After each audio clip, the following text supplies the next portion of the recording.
What's the deal? It's your boy Tag from Pro Wrestling Tag, you know what I mean? As of this recording is 12:21 p.m., you know what I'm saying? It's the second video of the day, and I have not done this kind of video in a while. It's just been like mad busy. You know what I mean? Right now, just washing my dishes. You know what I mean? Every time I do that, you know, it means I finish cooking. You know what I'm saying? And, you know, before I even like started making this video, I was looking at pictures from, from like females from back in the day. You know what I mean? Rap females, good looking rap females. You know what I mean? Not like females out now. That's like very, very, very few who's like dimes. You know what I mean? But like when it comes down to the 90s, boy, shit. Like it's a lot. Like Rod Digger, even though she had the rough voice, she still was a dime. You know what I mean? Kim, I liked Kim. I mean, Kim was cute. You know what I mean? Before she bleached her skin and everything. But of course, definitely Eve. You know what I mean? Eve, short blonde hair era. You know what I mean? But Foxy, boy, I love Foxy Brown. Like, that's my favorite female rapper, period. Like, you talk about the personification of beautiful, boy. What she, you know what I mean? Like, she fits that. Plus, she was, she lived too far from not far from where I'm at. You know what I mean? Like, she was in Prospect Heights. You know what I mean? I'm in Fort Greene and shit. I mean, I know a couple of her people, too. You know what I'm saying? But, yeah, she was mad. Anyway, let me not reminisce off of beautiful memories. You know what I mean? Actually, no. Let's reminisce off of some beautiful fucking memories. You know what I'm saying? Because, I have not done this video in a while. It's been a while since I've done this kind of video. And I had to refix some of the numbers because I didn't realize that some of the numbers in the video that I did was fucked up. You know what I mean? So this is the 15th installment of the Pro Wrestling What If series. And again, this is just my thoughts. You know what I mean? This is not accurate. You know what I mean? This is just me spitballing, on what I think would have happened during that time. Because, listen, in pro wrestling, you know what I'm saying? Like, what ifs are very, very common. Extremely common. And it is a thing that we will never know. Just like how we would have never known if Michael Jordan would have signed with the Knicks back in 96. Because remember, there were talks of Michael Jordan coming to New York. Now, I mean, Dave Checkers was running the Knicks at the time, and he had a deal with MJ about owning hotels or some shit. And giving like it's something with Cablevision, I think, they would have paid, the profit of Cablevision for Michael. It was a bunch of stuff. But then Jordan ultimately chose, to go back to Chicago. And I wanted to see Ewing with a ring. I definitely did. But this is not about the bull. This is about one of my favorite wrestlers of all time, Shawn Michaels. You know what I mean? Shawn Michaels. What if Shawn Michaels would have never broke his neck? Not neck. Fuck, I mean neck. He would never broke his back. At that Royal Rumble match in '98 against the Undertaker. Shawn Michaels was at a. Shawn Michaels was definitely at a career high in his run as WWF champion. Remember, this was a year after, this is honestly a year after, his run, as WWF champion. Remember, he forfeited the championship. He forfeited the championship in February of '97, right? He won it back. He beat He beat Bret Hart in the most controversial wrestling match of all time. You know what I mean? And then he had the match with The Undertaker, you know what I'm saying, for the WWF Championship. In the casket match, the flip over the top rope, and then bam, his back fucks up. You know what I mean? His back took away 4 years of his equilibrium. 4 years.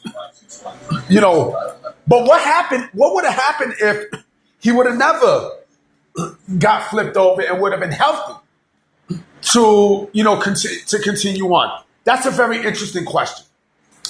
Because with Shawn, the thing with Shawn is with Shawn would have, would he had adapted to the Attitude Era perfectly? Of course. Absolutely.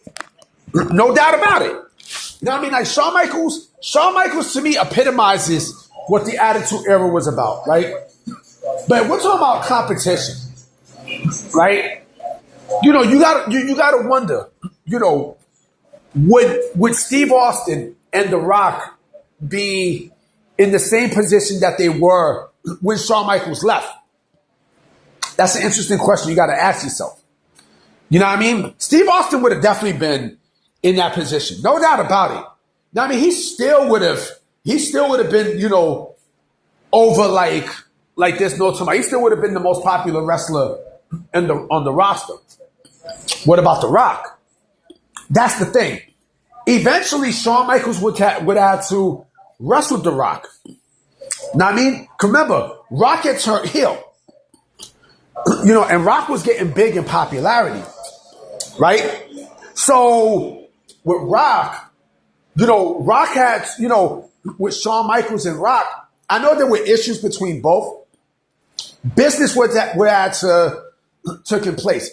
If The Undertaker got in Shawn Michaels' face about not putting over Steve Austin at WrestleMania, imagine what he would have done to Rock. Now, I mean, you had to do business, nigga. You had to. Now, I mean, you clearly had to. Now, what about the rise of Triple H? Would Triple H had been in the position that he was during that time after Shawn Michaels left? That's a great question. Because Triple H was definitely getting popular, right? He became the leader of DX. He brought in Sean Waltman that next night after WrestleMania, right?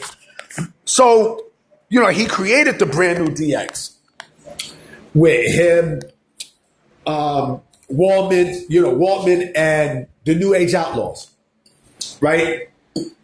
Where we had gotten the WCW invasion.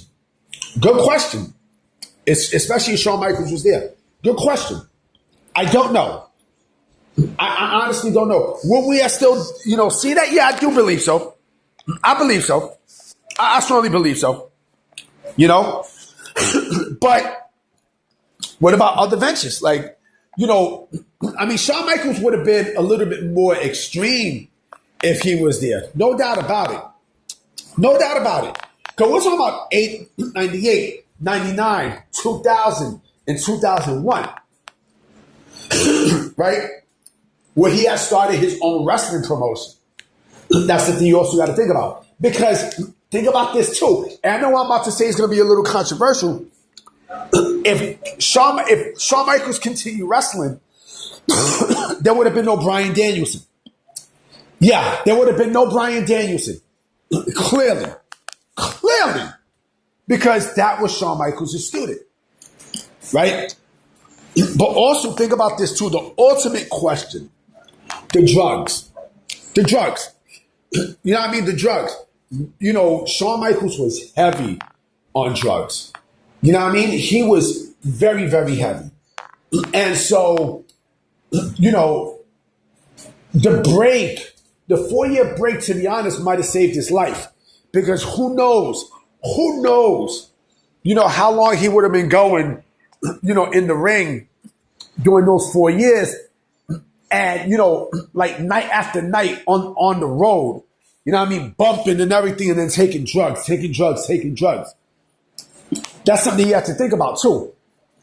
What about the rise of Kane?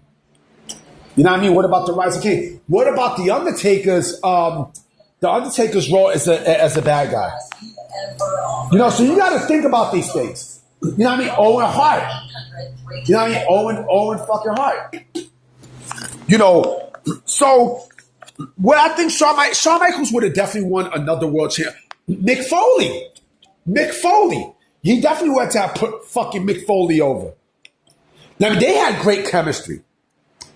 I think with Shawn Michaels, he definitely would have, eventually he would have to, tame his shit down. Clearly. He definitely would have had to tame a lot of his shit down because, you know, the WWF was sky high. It's funny. The WWF was completely sky high when Shawn Michaels left. It wasn't a fault of his own and everything, but and I'm sorry if you hear these sounds. It's just I got fucking food, stuck in my teeth. I hate that shit. All right. Yeah, I mean, Shawn Michaels eventually would have to, tame himself down. Now, we still have seen the Shawn Michaels of 97 and 96 and such. Who knows? But I know that once Steve Austin took the rise and stuff, that was it. That was completely it. Or yeah, remember the British Bulldog. Remember the Bulldog came back in 99 and stuff. So it was a lot of shit. A lot. You know what I mean? We would never know. We would never know. I do believe that, he left in the right time. Shawn Michaels had retired in the right time because of not only the drugs, but also get his body together and stuff. It's almost like Shawn Michaels not only never lost the beat, but he needed that time off. He clearly needed that time off to recuperate his back and everything else. Would he have gone to WCW? I don't know. I honest to God don't know. See, these are questions we would never know. Never. And we never will find out. Because, the way how it happened and listen, you just be happy that Shawn Michaels had gotten another chance. You know what I mean? And he was a better wrestler in his second go around than his first go around. He was great. He was good in his first go around, of course. Shawn Michaels is one of my favorite wrestlers, period. Oh yeah, that's another thing. The Radicals. The fucking Radicals. You know what I mean? Imagine a match with Shawn Michaels and Eddie Guerrero. Imagine a match with Shawn Michaels and Dean Malenko. We've already seen a match with Shawn Michaels and Chris Benoit. I mean, I can't mention his name, but I have to for this one. You never know. You never ever fucking know. But it is what it is. Shawn Michaels is hands down one of the greatest wrestlers. To me, he is the greatest pro wrestler of all time. No doubt about it. In-ring, character. Shawn Michaels has influenced so many people, so many motherfuckers, that there's so many clones. There are so many clones of Shawn Michaels, it's ridiculous. Ridiculous. Because that's how great he was. Anyway, I'm about to be out. I will be coming with some videos tonight, too, for sure. You know what I mean? Depending on what happens, I'm going to keep my eyes locked. All right? So I'm going to holler at y'all. Peace.